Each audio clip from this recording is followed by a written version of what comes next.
Hey guys, we're over here in Galesburg checking out a really nicely built home. When I say that, I'm not joking. You come through and you look at some of the metalwork around the posts and everything here, the soffit, the fascia work, everything through the soffit and the porch. I mean, this is beautiful, beautiful work. The deck is older and I mean, it looks still gorgeous. I mean, they did a great job staining it. The roof is the exact same way. So the step flashing in place that we're gonna see, you know, every aspect of it. The shingles are holding well. This is a high quality architectural shingle when it was put on. I think the customer said like mid 90s. It doesn't surprise me at all that it looks the same as it does now, just from the overall orientation of the house. You can see the siding. I mean, everything in this home is well kept. The aluminum around the garage isn't all banged up. I mean, this is definitely a home that someone's been taking care of. You can see right off the bat, we've got step flashing right here, just barely sticking out on the edge. From there, we'll go up. Take a look at your roof here.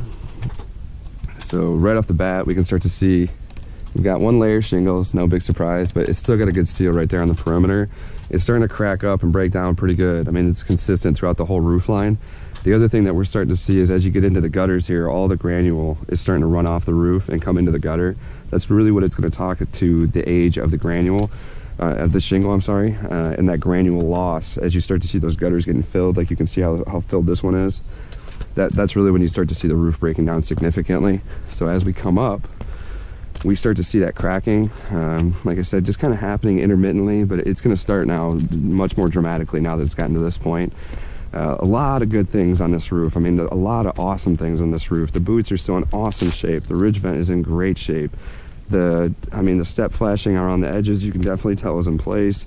The drip edge, I mean, the shingles are tight to the drip edge. I mean, this is a perfect installation in my opinion, compared to the original install. So once we get up top, we can start to see, now we're getting shingles blowing loose. We're starting to lose them. So once we start to see that happening, obviously we know what's going on. Flashing on the chimney, I mean, it looks great. The caulking, yeah, it's broken down. You can see that it's coming apart. A little bit of issue with the mortar, not anything major. I mean, a quick touch up by a mason or somebody like that. I mean, not something we handle, but definitely something that could get taken care of real quickly. Rain cap just starting to crack just a little bit. Missing the rain caps, which would be good to get in place, obviously. But outside of that, I mean, gosh, look at this thing. Ridge vent all the way around on all three dormers. Ventilated soffit, perforated up underneath.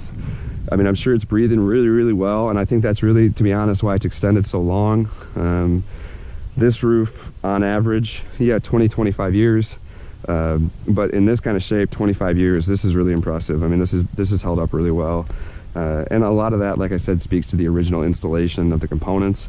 I would not be surprised to see actual ice and water shield underneath this, just based on the overall orientation of the roof. More than likely, though, we do have roof felt on our profiled edges, on our eave edges. So that's what we'll go back and check real quick, see if we can get a good seal.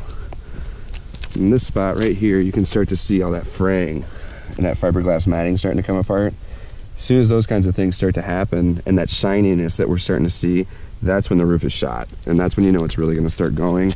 With a single layer, the big negative with something like that is that we will start to experience leaks from that very quickly, unfortunately. Okay, and so we do just have standard roof felt. Should be able to see up underneath there.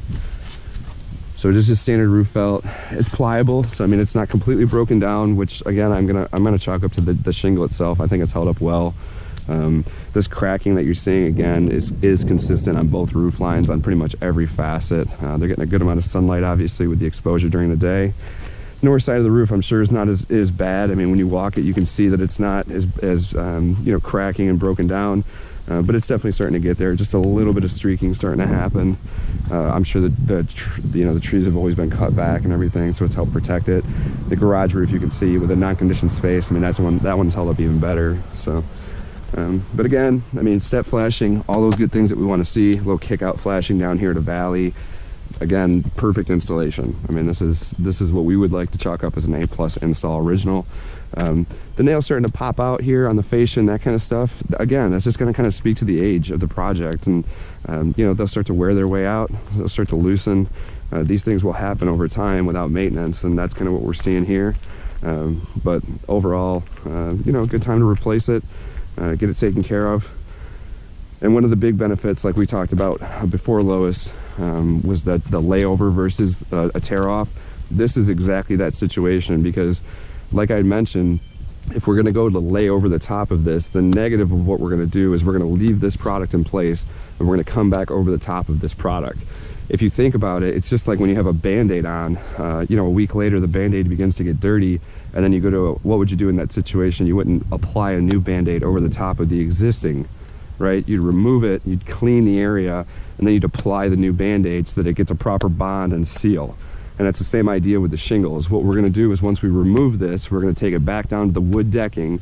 Once we're able to inspect and verify that that's in good shape, then we're going to go through and install all our new ice and water shield 6 feet up on our eaves to add that new protection that we didn't have in place when the home was built, and to also make sure that long term we can provide those warranties, and then obviously we can get the same kind of longevity plus out of the next roof.